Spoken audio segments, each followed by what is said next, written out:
व्यासपीठों गद्दी पर बैठे हुए लोग हैं, संत समाज है, ऐसा समाज जो इस समाज हिंदू सनातन का नेतृत्व करने वाला है, वे शास्त्रार्थ कर कर उस गद्दी पर नहीं बैठे। अभी तो एक पीढ़ी दर पीढ़ी अपना चेला बनाने की जो प्रथा है, उसमें वो गुड़ी हो या ना हो, उस गद्दी को संभाल रहे हैं। उस कारण ये भ्रम की स्थिति पैदा होती है कि कहीं 20 की आवाज आती है, कहीं 21 की आवाज आती है। लोगों के मन में संशय होता है कि हम अपना पर्व मनाए तो कब मनाए। फिर न्यूज चैनल पर डिमांड बैठा दी जाती है हर त्योहार से पहले कि कौन से नक्षत्र किस उसमें है, क्या समय पूजन का रहेगा और कौन से दिन आपने मनाना है। आज तक की न्यूज पर बैठे हुए ज्योतिषाचार्य अलग भविष्यवाणी करेंगे, अलग बात बताएंगे, न्यूज इंडिया पर अलग बात बताएंगे, एबीपी पर बैठे हुए अलग बात बताएंगे, और हिंदू समाज के अंदर भ्रम की स्थिति पैदा हो जाती है। ये बड़ा चिंता का विषय है कि आज तक इस गंभीर विषय पर संत समाज और हिंदू समाज की जागरूकता न होने के कारण हमारे जितने भी पर्व हैं दोनों दिन के कर दिए जाते हैं। कारण क्या है? क्या अनुभव की कमी है या वो गणना सही से नहीं कर पाते? अगर गणना सही कर पाते हैं तो आपस में समन्वय क्यों नहीं बनता? पंचांग तो सनातन एक ही है। तो मुझे लगता है कि चिंता करनी चाहिए हिंदू समाज को भी कि हर बार उनके जो मुख्य पर्व है, त्योहार है, उनको भ्रम की स्थिति में लाया जाता है। और सनातन समाज देखिए मानेगा किसकी? हम मंदिरों में जाते हैं, शिवालयों में जाते हैं, बड़ी बड़ी व्यासपीठ पर बैठे हुए महंत महामंडलेश्वर शंकराचार्य, इनसे ही हमें पता लगता है। क्योंकि अगर इतने ज्ञानी हम लोग होते तो आम समाज ना कहलाते।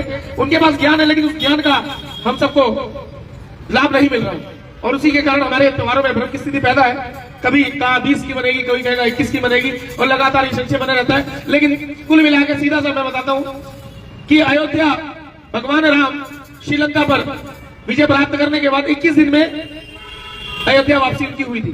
तो 21 दिन का जो भी समय बैठता दशहरा के बाद हमें दीपावली मनानी है, वो कल बैठा हम सबने मना ली। और ज्यादा गंभीर और मूल में जाने की आवश्यकता ही नहीं है कि क्या समय है।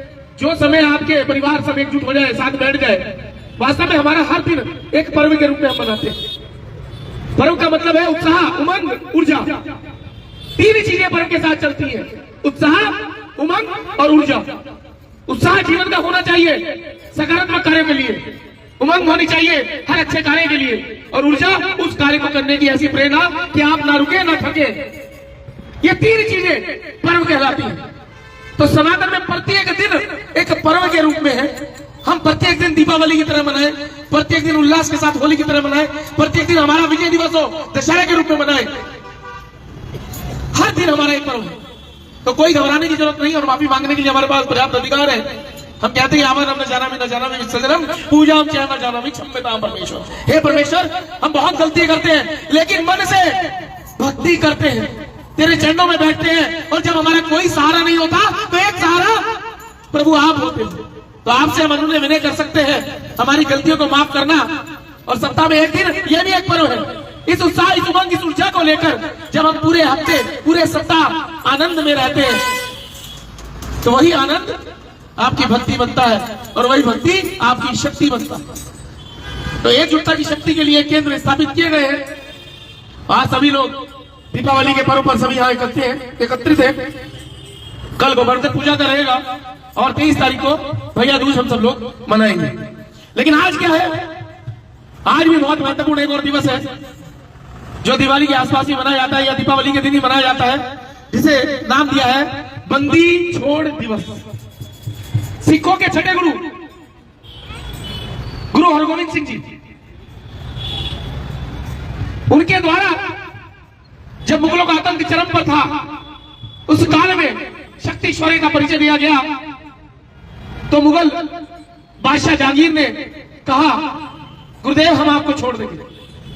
गुरु हरगोविंद सिंह साहिब जी को कहा कि हम आपको रिहा कर देंगे, लेकिन शर्त यह होगी जो अन्य राज्यों के 12 राजा हमने बंदी बनाए हैं उनको एक शर्त पर छोड़ेंगे। एक पहेली गुरुदेव को दे दी, तो गुरु हरगोविंद सिंह साहिब जी ने कहा हम आपकी उस चुनौती को स्वीकार करते हैं। उन्होंने कहा कि आपके साथ 52 लोग आपको स्पर्श करते हुए, आपके वस्त्र के साथ पकड़े हुए जितने लोग इस बंदी गृह से बाहर आ जाएंगे वह सब रिहा कर दिए जाएंगे। तो गुरुदेव के द्वारा एक ऐसा चोला तैयार किया गया जिसमें 52 पट्टियां थी और उन पट्टियों को पकड़कर 52 राज्यों के 52 राजा उनके साथ रिहा हुए और ये दिन, इस दिवस का नाम दिया गया बंदी छोड़ दिवस।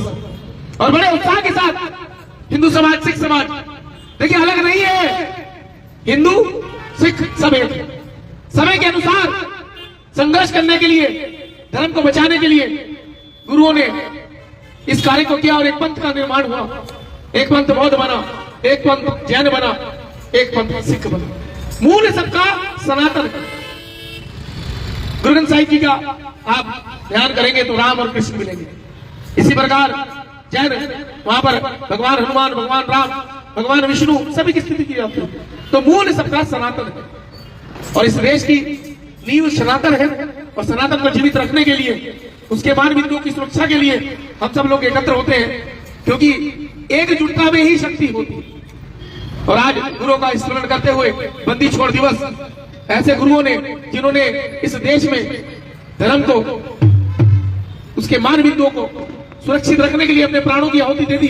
आप देख रहे हैं गुरु गोविंद सिंह जी के वो 4 पुत्र जिन्होंने अपने जीवन की परवाह न करते हुए धर्म को और अपने उस मान बिंदु को जीवित रखने के लिए अपनी आहुतियां दी। आचार्य पत्ती मेरा निवेदन है आदित्य जी से।